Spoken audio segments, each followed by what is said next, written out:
কয়জন বাবা, কয়জন অভিভাবক আপনি এই সমাজে দেখাতে পারবেন যেই অভিভাবক তার সন্তানকে বলে, বাবা তুমি অনেক বড় শিক্ষিত হতে পারো আর না পারো, তুমি সৎ মানুষ হবে।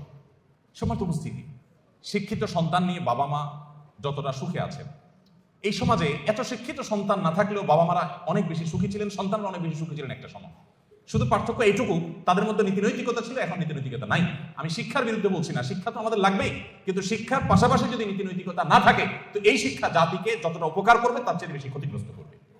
দেশের উন্নতি যতটা করবে, দুর্নীতি তার চেয়ে বেশি করবে।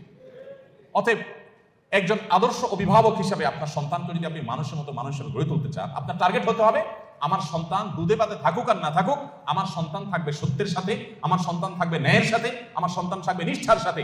আপনার সন্তানকে বলতে হবে, বাবা আশপাশে মানুষের গাড়ি বাড়ি তাদের সম্পদ, এগুলোর চমক তোমাকে যেন বিভ্রান্ত না করে। তোমার বাবা হিসাবে আমি অসৎ উপার্জন করি নাই, তুমি অসৎ উপার্জন করবে না। এদেশে কিছু আদর্শবান মানুষের বড় বেশি প্রয়োজন। বড় দুর্ভিক্ষ চলছে প্রতিটা টেবিলে, প্রতিটা অফিসে, প্রতিটা প্রতিষ্ঠানে দুর্নীতিবাজদের এমন মহড়া, এমন মহোৎসব আর সর্বদা চতুর্দিকে এমন ভাবে প্রতিষ্ঠিত হয়েছে যে গোটা জাতি তৃষ্ণার্ত মরুভূমি যেরকম পানির জন্য হাহাকার করে, কিছু সৎ নাগরিকের জন্য গোটা জাতি